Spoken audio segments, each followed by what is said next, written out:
Good afternoon. Welcome to the Naples United Church of Christ here in sunny Florida. My name is the Reverend Tony Fisher. I serve the Unitarian Universalist congregation of Greater Naples, which is about 5 miles straight down Pine Ridge and a little bit to the left. And I'm so grateful to be here this morning. I'm not exactly sure what wisdom or desperation caused Dawson to invite me to join you this afternoon. But I hope that whatever it is, it works out. I am also grateful to be here with Becky and Adam and looking forward to hearing their offerings this afternoon.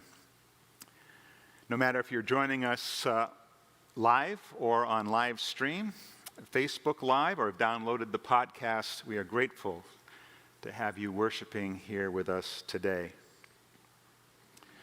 I bring greetings from my congregation and hope that this kind of collaboration can continue. I have some great thoughts about, and have for like 8 years since I've been here in Naples, of a pulpit exchange. Wouldn't that be great? But it hasn't happened yet, so perhaps in the coming year it will.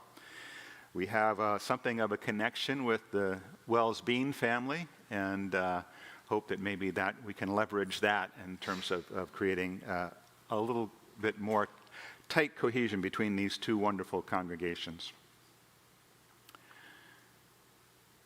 So let's center our hearts and minds this morning as we prepare for our worship together.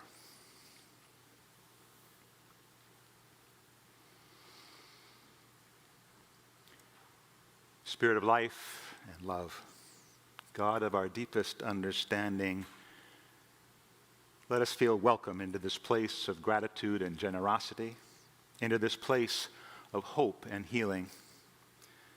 In our comings and our goings, we are reminded once again that we are not alone, that we are accompanied by the Spirit of a loving God, that here there are companions ready to lift us up when we fall and encourage us as we learn and grow.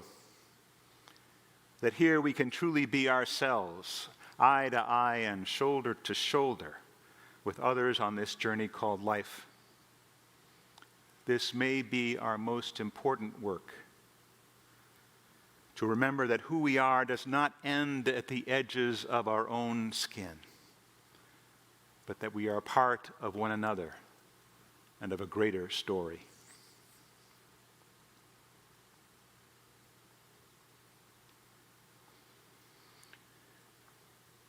Our text this afternoon comes from the book of John, chapter 13, verses 1 through 8 and 12. Now, before the festival of Passover, Jesus knew that his hour had come to depart from this world and go to the Father. Having loved his own who were in the world, he loved them to the end. The devil had already put it into the heart of Judas, son of Simon Iscariot, to betray him. And during supper, Jesus, knowing the Father had given all things into his hands, and that he had come from God and was going to God, got up from the table, took off his outer robe, and tied a towel around himself. Then he poured water into a basin and began to wash the disciples' feet, and to wipe them with the towel that was tied around him. He came to Simon Peter, who said to him, "Lord, are you going to wash my feet?" Jesus answered, "You do not know now what I am going to do, but later you will understand." Peter said to him, "You will never wash my feet." Jesus answered, "Unless I wash you, you have no share with me." After he had washed their feet, had put on his robes, and had returned to the table, he said to them, "Do you know what I have done to you?"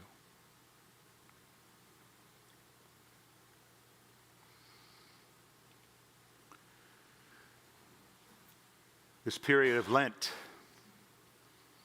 time for deepening, time for remembering those 40 days Jesus spent in the wilderness, a time for preparing ourselves for the coming Holy Week, considering the events of that week and the story that we tell over and over. For me, there is this one piece of that story that continues to reverberate and teach. The picture I have in my mind of the Last Supper has changed quite a bit over the years, from that gorgeous Da Vinci mural to something much, much more humble. I see now a smaller room, and I see individuals worn by a long journey. I see a leader aware of his followers' anxiety and uncertainty. They had cast their lot for him and with him, but each for different reasons. Some had felt excitement and the power of being part of a growing movement. Others believed deeply and stayed close because they saw and sought a path to that special place in the world beyond. Some leaned on him for strength that they didn't have, while others wished to understand and gain his spiritual strength so that they could achieve a similar glory. They were there with him, but for one, they were there for him. But they weren't, Jesus knew, fully present to the message. And so the picture I have etched in my mind and heart is this: in a simple room with a close circle of followers and friends, and in an act of love and humility, Jesus takes off his outer robe, wraps a towel around his waist in the style of a servant, puts some water in a bowl, and starts to wash the disciples' feet and wipe them dry. As the text says, when it came to Simon Peter, Peter pulls back in pride and says, "You shall never wash my feet." Jesus' response, "You have no share with me if you do not let me do this." And when he was done and put on his outer garments and resumed his place at the table and asked that question, "Do you understand what I have done to you?" They were there and ready. "You call me teacher and Lord," the text continues, "and you're right, for that is what I am. So if I, your Lord and teacher, have washed your feet, you also ought to wash one another's feet. For I have set you an example that you should also do as I have done to you." Jesus taught his followers much. And as the text says, love them to the end. But there remained the critical and elusive piece of the teaching, the underlying attitude of humility that gives each act, each encounter, a greater power. In exemplifying the role of leader as servant, Jesus completes his instruction in the ways of love. And as with so many lessons, hopes that what he has planted sprouts and comes to blossom. Acceptance of these teachings requires us to give up something near and dear to us. We exist in a culture that celebrates achievement and its success to a great degree, sometimes to the extent of excusing a person's shortcomings in the light of their accomplishments, but later being equally willing to bring that person down if they don't meet or consider that certain standard. In these days, it has become acceptable to demonize someone who doesn't believe the same things that we do, or feel superior to those who are obviously of the wrong political persuasion, whatever that may be. We sometimes find it difficult to accept within ourselves the duality of good and evil. We haven't always come to terms with the juxtaposition of the drive that we all have for comfort and the role of conscience. To recognize our own humanity, the good, the bad, and the ugly by itself, rather it is a virtue, humility, as a virtue that tempers all other virtues. Not one to be taken as itself, not one for us to think of ourselves as needing to be meek. The example Jesus puts before us is of one who speaks truth to power from his bedrock of values derived from the full range of human experience, including the importance of love and kindness and humility.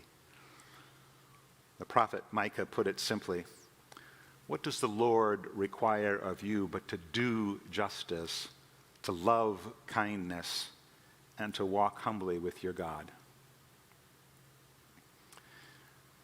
Our own Unitarian prophet, Ralph Waldo Emerson, echoed these sentiments when he wrote, "Religion is to do right, it is to love, it is to serve, it is to think, it is to be humble."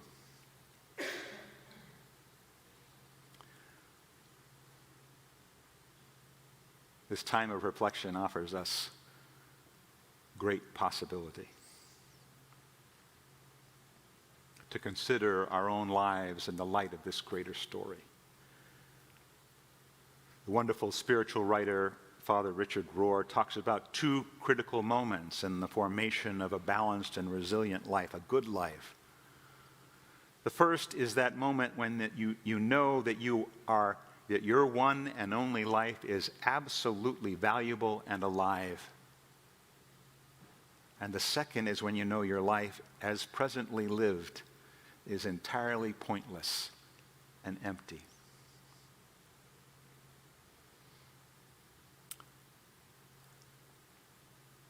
I don't know about you, but I know both that exhilaration and that desolation.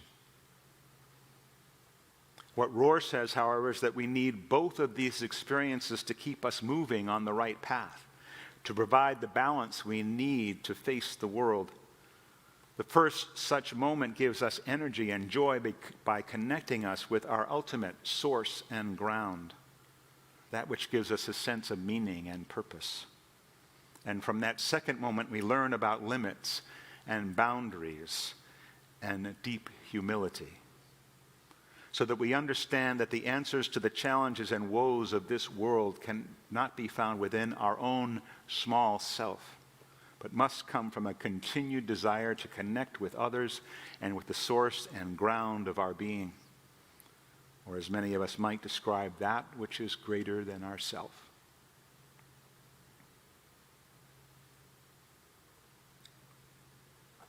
This is the reason for Lent. And as I think again about why Reverend Dawson Taylor might have invited the Unitarian minister from down the street to come and preach today, is we do not necessarily honor this time. It is a piece of our heritage that we have let go. And for me, it is a loss.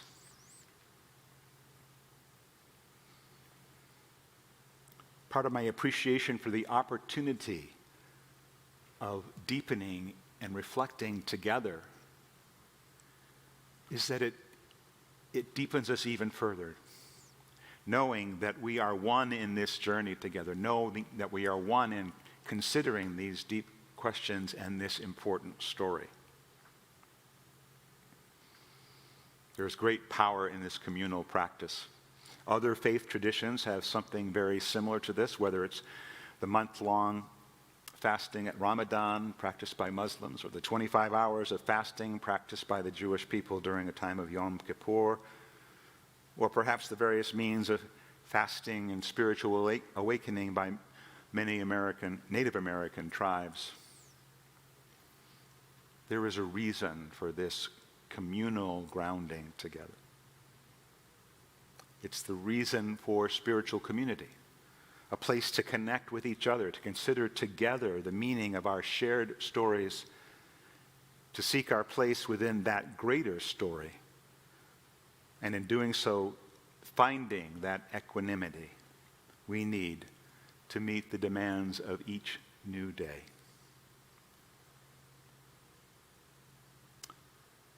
I am again grateful for being with you today, humbled by this opportunity, and hope once again that we can continue to connect from this moment forward.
As you move once again back out into the world, have courage. Hold on to what is good. Return to no person evil for evil. Strengthen the faint-hearted. Support the weak. Help the suffering. Honor all beings. Go in peace. Go in love. Walk humbly upon this earth. Thank you both.